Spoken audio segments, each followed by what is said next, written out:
គ្រប់វីដេអូដែលខ្ញុំធ្វើកន្លងមកខ្ញុំក៏បានផុសពាក់ព័ន្ធនឹងអ្វីដែលជាចេតនាដែលខ្ញុំធ្វើវីដេអូកន្លងមកហ្នឹងគឺចង់ឲ្យខ្មែរយើងគាំទ្រនៅផលិតផលខ្មែរជាអាហារធម្មជាតិឬក៏ជាអាហារសុខភាពដែលអាចទៅដោះស្រាយវិបត្តិសុខភាពរបស់យើងបាទទៅតាមផ្នែកនៃជំងឺនីមួយៗបាទយើងតែងតែចង់ឲ្យខ្មែរយើងរីកចម្រើនគ្រប់ប្រជាពលរដ្ឋទាំងអស់ទូទាំងប្រទេសរបស់យើងទាំង17លានអ្នកគឺយើងចង់ឲ្យមានសហគ្រាសយើងចង់ឲ្យមានសហគ្រាសផលិតកែច្នៃផ្សេងជាច្រើនឲ្យមានភាពរីកចម្រើននៅក្នុងប្រទេសតែខ្ញុំនៅតែនិយាយហើយខ្ញុំនៅតែបដោតទៅលើអ្នកគ្រប់គ្រងគឺជាវិជាពលរដ្ឋហ្នឹងឯងបាទខ្ញុំពិតជាចង់ណាស់ហើយជាពិសេសគឺចង់ឲ្យស្វែងយល់ចង់ឲ្យយល់ឲ្យស៊ីជម្រៅពីបងជាមួយនឹងអាហារសុខភាពរបស់ខ្មែរយើងថាវាជួយដោះស្រាយវិបត្តិអីគេខ្លះនៅក្នុងជីវិតរបស់យើងហ្នឹងបាទអញ្ចឹងវីដេអូដែលខ្ញុំធ្វើគឺចេតនាមានតែមួយហ្នឹងទេអញ្ចឹងរាល់វីដេអូទាំងអស់ខ្ញុំចង់ឲ្យ like ចង់ឲ្យ share គឺដើម្បីផ្ដល់ផលប្រយោជន៍នៃការចំណេញដល់ជាតិរបស់យើងបាទខ្ញុំអត់ដោតទៅលើគ្រូពេទ្យហើយដុកទ័រទេនេះគឺជាប្រភេទអាហារបាទដុកទ័រឬក៏គ្រូពេទ្យគឺជារឿងរបស់គាត់ផ្សេងគឺជាច្បាប់របស់ក្រសួងសុខាភិបាលផ្សេងมันអាចយកមកនិយាយជាមួយនឹងអាហាររបស់យើងបានទេតែបើសិនជាដុកទ័រគាត់មានបេះដូងគាត់គិតថា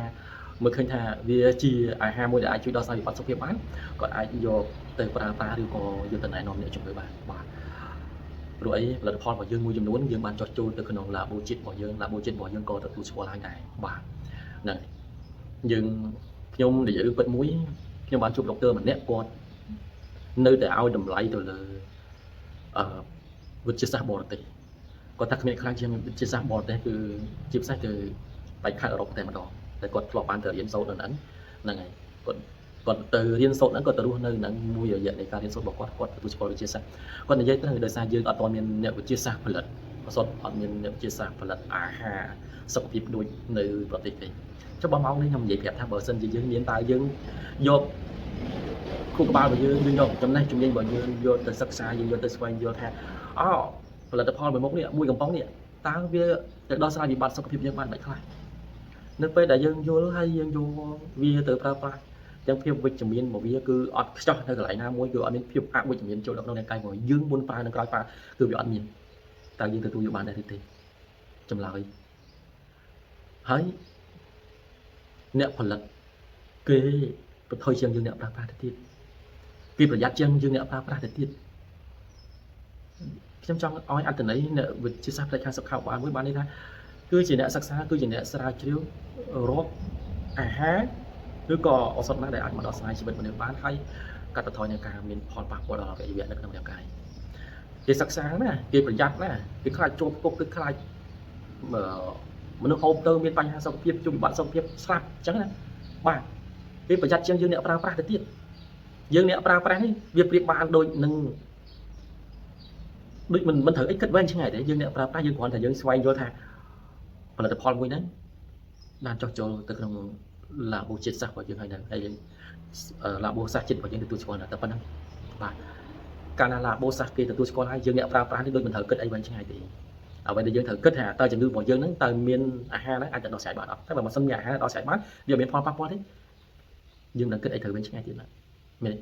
ញ្ចឹងយើងប្រើដើម្បីជួយសង្គ្រោះជីវិតខ្លួនឯងយើងប្រើដើម្បីជួយសេដ្ឋកិច្ចជាតិរបស់យើងនិងលើកតម្លៃជាតិរបស់យើងថាយើងក៏មានអាហារដល់មិនធម្មតាទៅដោះស្រាយវិបត្តិសុខភាពរបស់យើងនឹងបានដែររឿងទាំងអស់នេះវាកើតចេញមកពីខ្មែរគ្នាយើងនឹងអ្នកគ្រប់គ្រងតែប៉ុណ្ណឹងឯងតែបើខ្មែរយើងមិនយកគូក្បាលមិនយកសតិមិនយកបញ្ញាទៅដោះស្រាយទេអត់អាចជួយខ្មែរយើងបានឡើយយើងកុំប្រើភាសាមួយជួយខ្មែរគ្នាយើងជួយខ្មែរយើងជួយជាតិរបស់យើងវាស្មើនឹងការដែលយើងជួយខ្លួនឯងកាលណាប្រទេសជាតិរីកចម្រើននរណារស់នៅក្នុងហ្នឹងគឺយើងរាល់ថ្ងៃខ្ញុំនិយាយពីទស្សនៈមួយជាទូទៅប្រជាពលរដ្ឋដែលរស់នៅជុំវិញខ្លួនយើងតែងតែមើល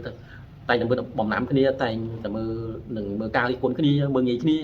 ហ្នឹងហើយអត់សូវឲ្យតម្លៃគ្នាហ្នឹងហើយជាពិសេសឃើញគេទិញឡានល្អជាងចឹងចំណាយឈ្នានីសគេទិញម៉ូតូល្អជាងចំណាយឈ្នានីសឃើញគេមានមុខបយល្អជាងទៅចំណាយឈ្នានីសគេ មិនដឹងយកអីទៅគិតណាអញ្ចឹងប្រជាជនយើងមួយចំនួនដែលមានទស្សនៈបែបហ្នឹងគួរតែបើកចិត្តអោយទូលាយទីផ្សារវាប្រៀបដូចសំណាញ់ឬក៏មងដាក់កន្លែងហ្នឹងវាប្រតិកន្លាគ្នាគ្មានកន្លែងណាមួយដែល